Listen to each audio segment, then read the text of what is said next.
So in previous lecture we have seen that how to calculate the natural frequency for a 2 degree of freedom system.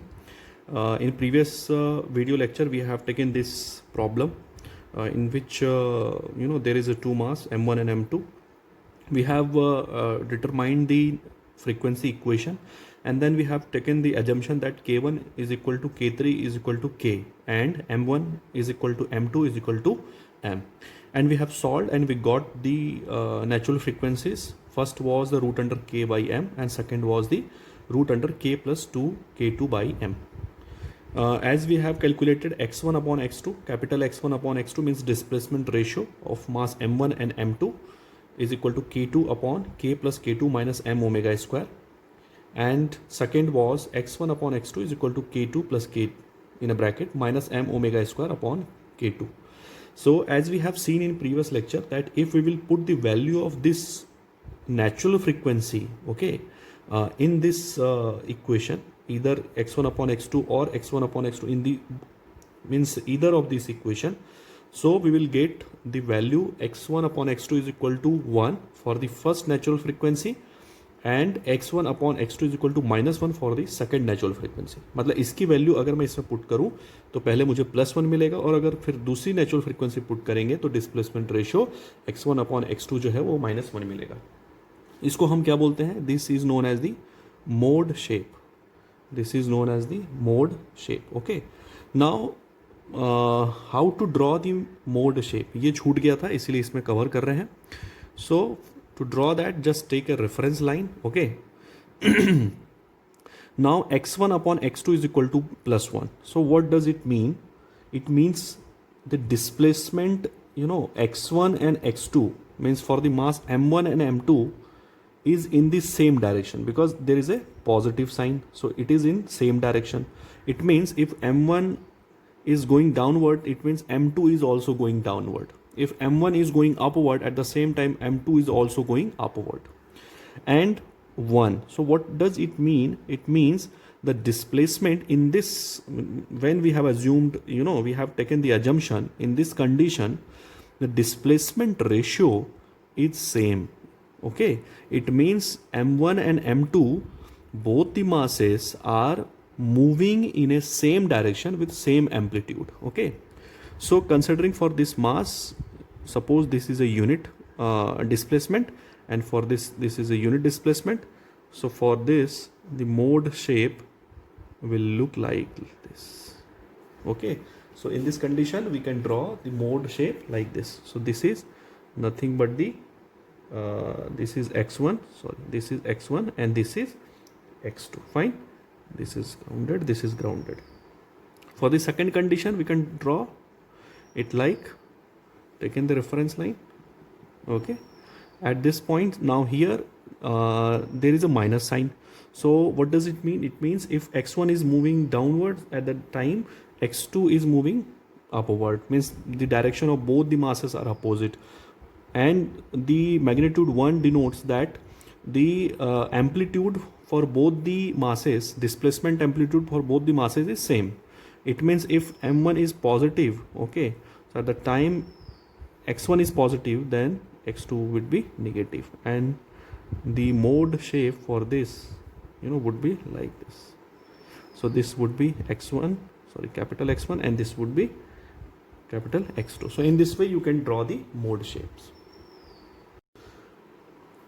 Now in this video lecture we are going to determine the natural frequencies for the double pendulum. Now you can see that in the double pendulum, so there are two pendulum. This is a one and this is first and second. So it consists of two masses m1 and m2, and suspended by the string having the length L1 and length L2. So this mass m1 and m2 is suspended by the two strings of length L1 and L2. Let the system vibrate in vertical plane with a small amplitude. ये जो system है ये vertical plane में जो है vibrate कर रहा है, means vertical plane, this is the plane, vertical plane which you are seeing.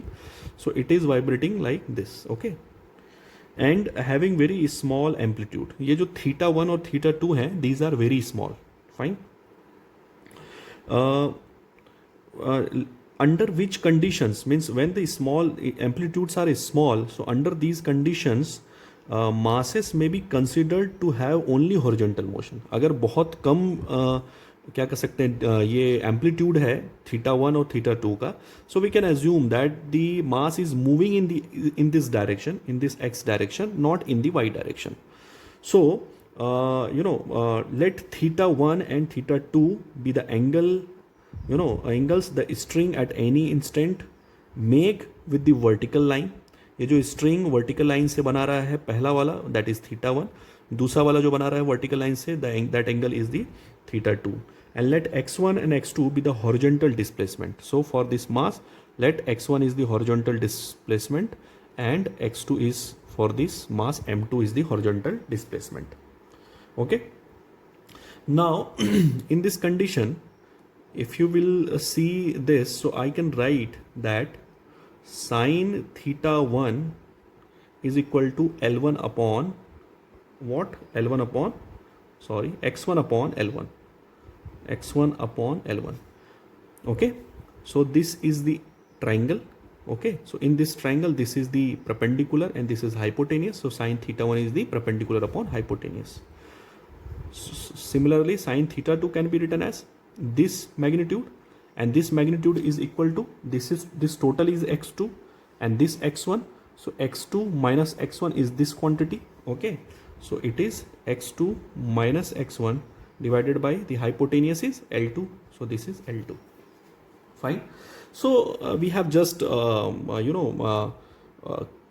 calculated the value of sine theta 1 and sine theta 2 because we will use this value later on. Now first of all, if we want to have if we want to analyze this double pendulum, so we have to draw a free body diagram. So first of all, we will draw the free body diagram for this mass m1 and then for the mass, this mass m2. So if we will take this mass m1, so there is a string like this and another string is like this. So definitely what we know that this string, these strings will be in tension. So there will be a tensile force which will act outward direction, and here also there will be tensile force which will act outward direction with respect to the point of mass m1. Now this angle, as we know, since this angle is theta 1, so this angle would also be theta 1, and since this angle is theta 2, so definitely this angle would be theta 2. Fine. So if we will resolve this t1 and t2 in the horizontal and the vertical direction, so what we'll get? So resolving this t2 in the horizontal and the vertical direction, we will get one component in the horizontal would be t2 sine theta 2, and in vertical it would be t2 cos theta 2. Similarly, here there will be two component. Vertical component would be t1 cos theta 1. It would be in opposite in the upward direction, theta 1, and it would be t1 sine theta 1. Fine.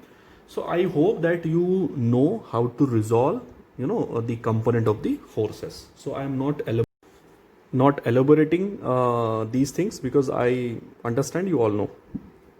So as we discussed that there is a no motion in y direction, since we have taken the very small displacement of theta 1 and theta 2, so that's why we can consider that there is a no motion in y direction. And if there is a no motion in the y direction, so in that condition the vertical component of all the forces of two masses must balance. So so for that, if we will take for the first mass, so vertical force is this t1 cos theta 1, it is in upward direction, so taking upward direction positive, downward direction negative. Okay. Minus t2 cos theta 2, and definitely there would be, since there is a mass m1, so m1 into g will act in downward direction, so minus m1 into g equal to 0, or you can write t1 cos theta 1 is equal to t2 cos theta 2 plus m1 into g. Now similarly resolving the second mass, if we will resolve the second mass, so this is a second mass, okay, there is a tension in this direction, this is t2, so there would be two component again, one would be the t2 in this direction, there would be t2 cos theta 2, it would be t2 sin theta 2 and m2 into g.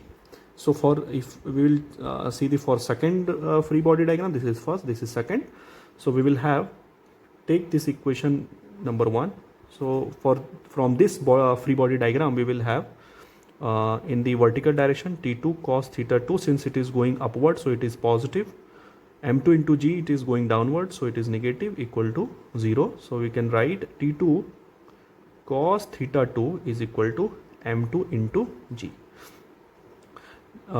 Second, now as we have seen that we have assumed that theta 1 and theta 2, these are small, so in that condition, you know, cos theta 1, you know, would be equal to 1 and cos theta 2 also would be equal to 1. So we can write this equation like, first equation can be written t1 is equal to, you know, m1 g plus t2 and this equation can be written as, number 2 equation can be written as t2 cos theta 2 would be 1, so equal to m2 into g, or you can write t2 equal to m2 into g, you can place this value here, so if you place this value here, so m1g plus m2g, so you will have m1 plus m2 into g. So we have now two equations, t2 equal to m2 into g and t1 is equal to, in a bracket, m1 plus m2 into g. Now writing down the differential equation for the two masses. So when we will write down the differential equation for the first mass, so as we consider that it is only accelerating, it is displacing in this direction, so we can say that it is accelerating in this direction, and taking this direction x double dot. So we can have this m1 x1 double dot, okay, in this direction displacement is equal to, opposite forces are, so one opposite force is t1 sin theta 1, so it is opposite, so there would be minus sign, and t2 sin theta 2 it would be positive. As we know that how we are writing this equation, mx double dot from Newton's second law, mx double dot is equal to summation of f in x direction. इसका मतलब ये है कि जिस side acceleration हो रहा है उधर का पॉजिटिव लेना, उसके अपोजिट निगेटिव, तो एक्सेलरेशन इस साइड हो रहा है, इसलिए t1 साइन थीटा 1 जो है हम ये इधर है तो इसको अपोजिट लेंगे, अपोजिट डायरेक्शन में तो निगेटिव हो जाएगा, ये इसी डायरेक्शन में है तो पॉजिटिव हो जाएगा. So we can write m1 x1 double dot is equal to, or we can write this equation t2 sin theta 2 minus t1 sin theta 1. Fine. So say this equation is number 5. Now from this free body diagram 2, if we want to write down the differential equation from Newton's second law, so we will have the, in this direction it is having x2 double dot, so we can write m2 x2 double dot is equal to, there is a one force which is acting opposite direction horizontally, so t2 sin theta 2 and there would be minus sign, so it would be m2 x2 double dot is equal to, actually I have wrote down the same thing, sin theta 2, and say this equation number is 6. Now how can we can solve this equation? So first of all we have to replace this t1 and t2. Okay, so how can we replace this t1 and t2 by this value? Okay, so T2 can be replaced by M2 into G, and T1 by and at the place of T1 we can write M1 plus M2 into G. So writing, we are replacing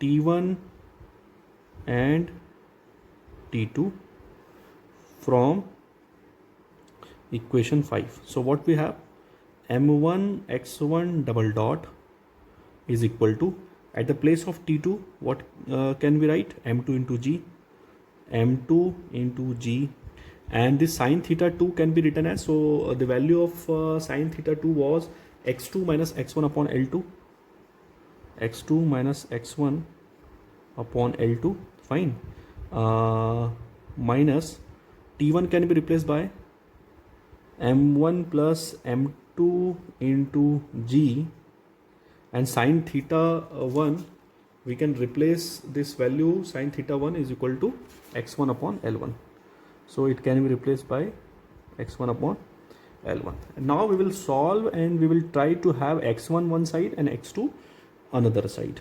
So we can write this equation, M1 x1 double dot, this M2G x1 upon L2, if we'll take this sign, so it will be positive.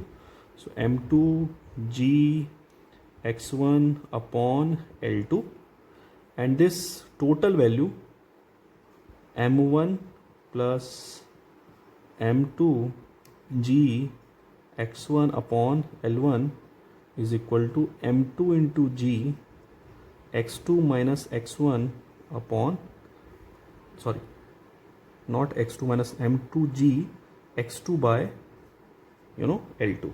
So this equation can be written as M1 x1 double dot plus M1 plus M2 divided by L2, this value, plus M2 by L2 from here, taking common G and x1, and equal to M2 by this value L2 and G x2, fine.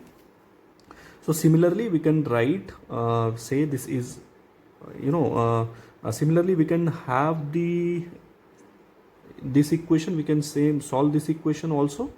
So say this is equation number 6, so it is 7. Now solving or replacing T1 and T2 from equation number 6. So I'm writing directly, so it would be M2 x2 double dot, ये equation को change कर रहा हूँ तो ये equation क्या हो जाएगा, M2 x2 double dot plus M2 divided by L2 G x2 is equal to M2 divided by L2 G x1, and this equation would be equation number 8. Fine. Now the equation number 7 and the equation number 8 is of importance. So the equation number 7 and the equation number 8, in these two equations we can put the value of x1 double dot and the x2 double dot and x1 and x2. So this is x1, so x1 double dot would be minus omega square x1 sine omega t, and x2 double dot would be minus omega square x2 sine omega t. So putting this value in this equation number 7, so we will get equation number 7 as, I'm writing m1 omega square, I'm leaving the intermediate steps, I'm writing directly m2 by L2 G. You can solve and you can have this equation. This is very simple, M2 upon L2 G x2, and putting this value into equation number 8, you will have minus M2 omega square plus M2 by L2 into G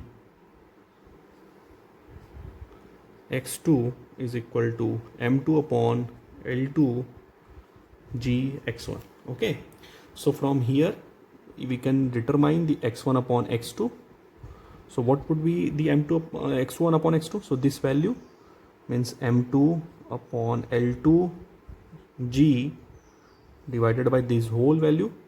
So we can write m1 plus m2 divided by L1 plus m2 divided by L2 g minus m1 omega square, and from this equation we can write x1 upon x2 is equal to this value divided by this value. So it would be m2 by L2 into g minus m2 omega square divided by m2 divided by m2 by L2 into g. Fine. So you can see that the equation is little bit complicated. Okay, so to make it easy, we may have some assumptions. So let us assume that m1 m2 and means these two masses are equal and it is equal to m, and length of both these strings L1 and L2, these are same and equal to L. So if we will put the value of m1 m2 and L1 L2 in this equation. So what will be we will be getting? So we will get x1 upon x2 is equal to g by L upon 3g by L minus omega square, and x1 upon x2, the second equation, g by L minus omega square divided by g by L. It is very simple, you can solve. Okay, you can put the value of m1 is equal to m2 is equal to m, L1 is equal to L2 is equal to L in previous equations, and you can have this equation. So now we can equate this equation. Okay, so it is equation number 9 and equation number 10. So equating these two equation 9 and 10, we will have g by L divided by 3g by L minus omega square, g by L minus omega square divided by g by L. So when we will solve, so it would be equation like omega square upon g square minus 4 omega square L into g plus 2 by L square is equal to 0. By cross multiplication, simple cross multiplication, you can have this equation and you can solve this equation. You know how to solve the quadratic equation. So when you will solve this equation, so you will have the two natural frequencies. So one natural frequency you will get g by L 2 minus root 2, and second you will get g by L 2 plus root 2. Fine. तो ये दो frequency जो है ये double pendulum की निकल गई. किस केस में कि डबल पेंडुलम है, उन दोनों की स्ट्रिंग की लेंथ भी बराबर है और दोनों का मास भी सेम है. अब अगर ये दोनों फ्रीक्वेंसी की वैल्यू मीन्स ओमेगा n1 और ओमेगा n2 की वैल्यू को अगर मैं इसमें करस्पॉन्डिंगली पुट कर दूं, किसी भी एक में से लेके पुट कर दूं, तो मुझे क्या मिलेगा? Suppose putting the omega n1 and omega n2 respectively in any of this two equation number 9 और 10. So I will have x1 upon x2, इसकी वैल्यू को पुट करिए इसमें. पहले वाले को पुट करें तो मैं लिख रहा हूँ फर्स्ट, क्योंकि पहला नेचुरल फ्रीक्वेंसी पुट करें इसलिए first. This suffix denotes the you have putted this you have put this second first natural frequency. So it would be equal to 0.414. And when you will put the second natural frequency, suffix 2 is denoting that you are putting the second natural frequency. So you will have minus 2.414. So how the mode shape can be drawn? किस तरह से दिखेगा mode shape आपका? तो suppose कि ये आपका जो है पेंडुलम है, इसकी लेंथ L, मास M1 M2 था, तो अब हमने एज्यूम कर लिया MM. तो इस कंडीशन में जब फर्स्ट वाला पुट करेंगे तो take it as reference line. Now what is you can see from this equation, plus sign it means it is in the both are displacing in the same direction. Fine. Now 0.414, the ratio of this is 0.414. It means x2 is greater, x1 is lesser. So x1 take it this and x2 take it this, and this is the mode shape. For this second, take the reference line since this is in opposite direction, क्योंकि यहाँ minus sign है, तो एक इधर होगा, एक इस side होगा, ठीक है। और 2.414 x1 upon x2 is equal to 2.414, इसका मतलब क्या हो गया, x1 बड़ा है x2 छोटा है, इसका मतलब x1 जो है ये बड़ा है और x2 जो है ये छोटा है, तो we can have this mode. Okay, तो ये हो गया आपका फर्स्ट मोड शेप और ये हो गया आपका second mode shape. So in this way you can calculate the natural frequency and you can calculate the mode shape, value of the mode shape, and you can draw the mode shape.